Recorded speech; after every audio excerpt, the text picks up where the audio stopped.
dieta equilibrada é essencial para manter a glicose sob controle, para não aumentar a glicose e não dar pico de insulina, né? Que é ruim. Eu tô ao vivo com Sabina Barbosa, chega pra cá, perdão, pra cá, porque ela tá na feira de quarta-feira. Deve ter alguém aí com ela que vai nos orientar a como fazer esse procedimento, Sabrina, que pode ajudar muito na nossa saúde diária. Bom dia, Sabrina, boa quarta-feira. Tribuna Livre. Oi, Nilvan, vocês aí de casa que estão acompanhando a nossa programação. É claro que a gente ia falar sobre diabetes, mas trazendo nutricionista, trazendo toda a informação completa para quem está acompanhando e quem sofre dessa doença diabetes, que atinge milhares de pessoas e que é preciso sim, além de uma rotina, uma dieta equilibrada. Por isso nós vamos conversar agora com a Aldair Sabino, que é nutricionista. A Aldair está aqui comigo na feira de quarta-feira, que é a feira famosa de Jaguaribe, que tem vários tipos de alimentos, frutas e verduras que vão acompanhar uma dieta saudável, porque essa questão da diabetes atinge milhares de pessoas e, Aldair, é muito importante manter o equilíbrio nas refeições, nas alimentações. Aqui, por exemplo, a gente veio logo para uma barraca que está recheada de verduras. O que a gente pode escolher? Entre legumes e verduras que podem fazer parte do nosso cardápio do dia a dia, que podem aí dar um controle melhor a quem sofre de diabetes. Bom dia. Olá, bom dia. Primeiro agradecer pelo convite, é sempre um prazer estar junto com vocês. E eu gosto sempre, quando falo de diabetes, esclarecer um ponto bem importante. A gente não tem, em termos de recomendação, né, de dieta recomendada, uma grande diferença de uma pessoa que tem diabetes para aquela que não tem. Então, o que a gente recomenda para o diabético, a gente recomenda também para aquela pessoa que não tem diabetes, para que você também não se torne, né?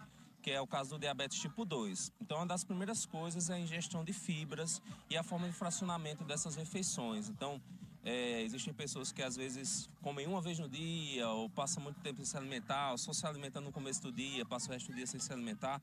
Isso não é indicado. A gente causa variações de insulina, de glicemia muito grandes que podem, no longo prazo, predispor esse diabetes. E para auxiliar nessas pequenas refeições e nas grandes refeições também, alguns alimentos eles são chave. Um deles, a gente tem couve-flor, temos o alface, porque eles têm muita fibra, tá? E aquela questão de ser verde, é verdade? O alimento verde, ele realmente tem mais fibra? Não necessariamente. Fibra não. O que é que ele vai ter? Ele vai ter alguns tipos de vitaminas, certo? Vitaminas, antioxidantes, eles geralmente são responsáveis pela coloração dos alimentos. Então, por isso que a gente recomenda aquela história do prato colorido, né? Então, não só verde o prato deve ser, mas ele deve ser bem colorido, porque está envolvido com ter uma quantidade boa de fibras. E qual é o papel da fibra, né, no diabetes? Diminuir a velocidade com que o carboidrato, o açúcar que você consome seja absorvido, né? O grande problema é a gente ter grandes picos dessa glicemia, né? Dessa glicose no sangue. E a fibra, ela, como não é absorvida, ela, vamos dizer assim, ela retarda um pouco esse processo, por isso que a sua ingestão é tão importante. Mas vegetais de todas as cores estão nessa mesma história. Quer dizer que o prato, quanto mais colorido, mais saudável.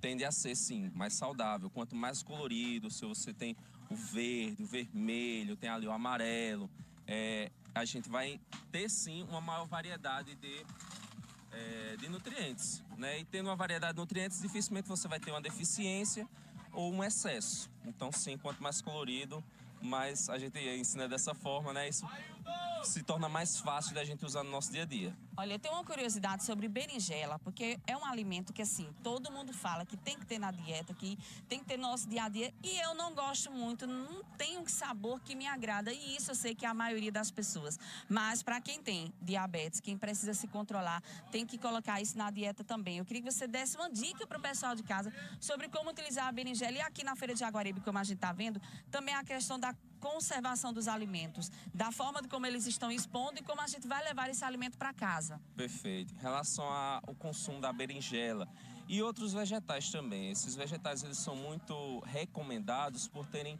baixa caloria. Um grande problema de quem tem diabetes tipo 2, principalmente, é a obesidade, é o acúmulo de gordura corporal, que interfere na glicemia.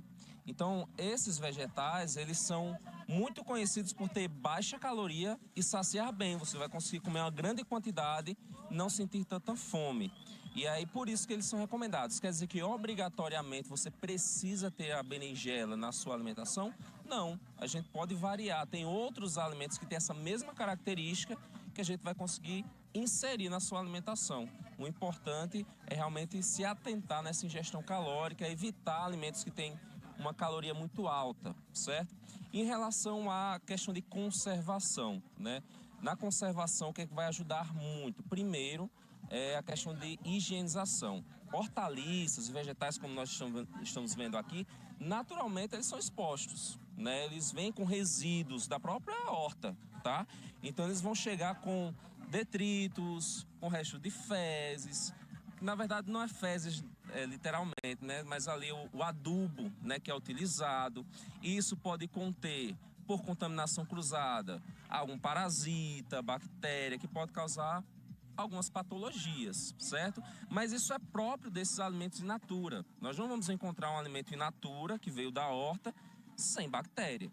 Então, é muito mais a responsabilidade na hora da higienização. E sempre a recomendação é aquela: para cada litro de água, né, uma colherzinha ali de sopa de água sanitária, você confere no rótulo da sua água sanitária se ela pode ser utilizada em alimentos, né? A maioria hoje já pode ser utilizada, mas existem algumas exceções. Você olha lá aquelas que podem ser utilizadas na higienização de alimentos. E depois disso, qual é a minha dica para que ele dure mais? Claro. É armazenar em potes e você fazer camadas com papel toalha. Isso ajuda muito para reduzir a umidade, que é o que os fungos, por exemplo, gostam muito, as bactérias gostam muito, e a própria oxidação, né? As plantas, no geral, têm enzimas. Essas enzimas são proteínas que escurecem, né, que vai perdendo ali o seu frescor, né? Isso é natural de qualquer planta. E quando você diminui a umidade, certo?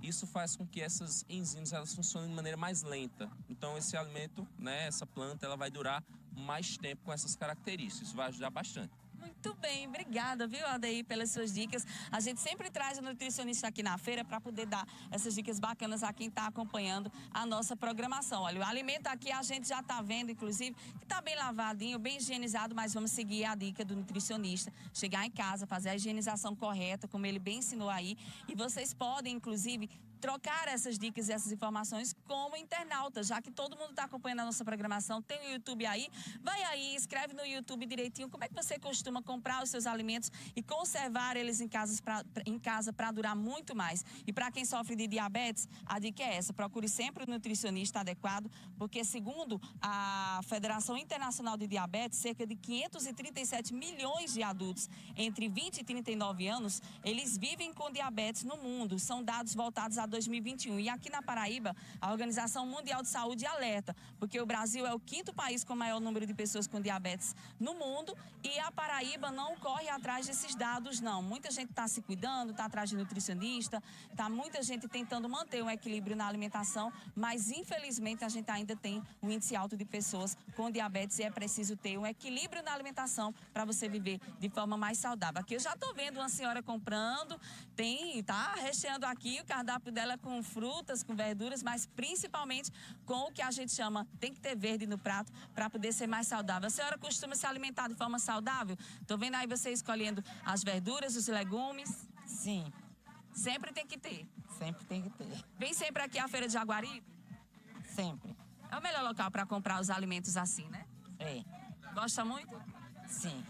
Muito bem. Também. Os preços também? Então quer dizer que o preço tá bom. Melhor que supermercado. Olha aí, já deu a dica que a dona de casa tá melhor do que o supermercado. Então, gente, dica boa é aqui na TV Arapuã. Corre pra cá, a Feira de Jaguaribe. Você sabe que, inclusive, depois das 5 horas da tarde aqui, tem aquele movimento bem melhor, porque o preço é bem mais acessível, que é a hora da cheva, que a gente chama. 5 horas da tarde, inclusive, Nilvan, eu sempre tô com o meu costume de vir aqui na Feira de Jaguaribe, viu?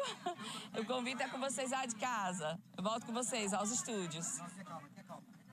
Ó, isso aí, tudo que ele falou aí é muito importante, né?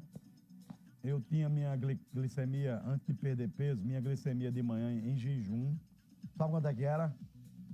130, 140 todo dia. Quando eu fazia o testezinho aqui no dedo, 130, 140. E quando eu ainda perdi o controle mesmo da comida, por exemplo, comi um prato de de comida 10 horas da noite para ir dormir.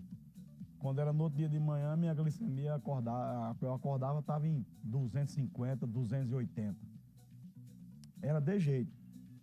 Quando eu fui me cuidar em janeiro desse ano, minha glicemia estava dando aí em torno de quase 400. Meu triglicerídeo estava dando quase 400. Um negócio impressionante como eu estava. De noite, antes de dormir. Aqui acho que muita gente faz isso, né? Muita gente está em casa faz isso. Janta para ir dormir. 10 horas da noite, come um prato de arroz com feijão, macarrão. Acha que tá, não, vou dormir é de bucho cheio. Pode ser que eu morro de bucho cheio. Tu acha que acaba de jeito. Não é assim que diz, né? E eu fazia isso. Chegava em casa, 10 horas da noite, comia rubacão com carne. E dormia com buchão, ó. Chega a ficar sem fôlego. Ainda tomava 3 litros d'água. É o que as pessoas geralmente fazem. Ó, fulano, compra uma pizza. 10 horas da noite, compra uma pizza pra comer, pra ir dormir, cara. Compra um yakisoba. 11 horas da noite, tá comendo yakisoba pra ir dormir. A glicemia no outro dia, a minha tava estourando. Resultado, o médico disse, você tá pré-diabético. Depois que eu mudei meu comportamento alimentar, mudei minha comida, né? Perdi peso, perdi 24 quilos. Hoje eu só como até 6 da noite. 6 da noite eu como lá uma besteirinha e tal, pronto, não como mais, né? Eu acordo de manhã antes de vir para a TV, eu faço meu teste de glicemia, dá 85. Já acredito no negócio desse, a mudança, hein?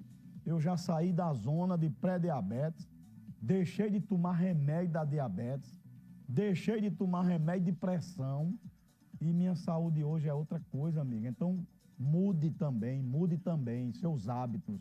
Eu, pelo menos, de manhã a gente chama café da manhã, mas na verdade é de jejum, né? De manhã a gente fala de jejum. Eu não faço isso. Eu só como 11 horas da noite o meu almoço. O café da manhã eu faço jejum. Eu não como de manhã. Por quê, Nilvan? Porque eu não tenho fome de manhã. Eu não tenho necessidade de comer de manhã. Então, já que eu não tenho fome, eu vou comer só por comer, porque é o nosso grande erro, né, gente? A gente acha que tem que estar comendo toda hora. Come. Você tem que comer quando sentir fome. Então, eu só sinto fome, 11 horas, meio-dia, eu vou lá, como a comida que eu como e pronto, amigo. De noite, 6 da noite, faço outra refeição e a saúde fica em ordem, não tem problema com a minha saúde mais. 6h29 agora, é bom dar meu depoimento, porque meu depoimento pode ser que incentive a muita gente que está em casa fazendo errado e que, ó, se pro cara deu certo aí, então dá certo com qualquer pessoa. Agora, antes de fazer isso, procura um médico, procura um nutricionista para ir lhe orientando, para você não fazer a coisa de bolo e errar e não dar certo, né? Eu já parei de tomar a injeçãozinha, que eu tomei a injeçãozinha, a Monjaro, vai fazer 3 meses que eu parei. Sabe quantas vezes eu senti fome exagerada depois que eu parei de tomar o remédio? Nenhuma. Eu não tenho mais fome. Parei o remédio e continuo do mesmo jeito. Não tenho aquela fome desenfreada para estar comendo toda hora. Come toda hora, desesperadamente. Né? É mudar estilo de vida, mudar a alimentação, mudar o seu jeito. Faça isso. Faça isso que você vai escapar de ser um futuro diabético, de ter problema de saúde, de morrer de infarto, de ter AVC. E é preciso você cuidar exatamente agora, viu?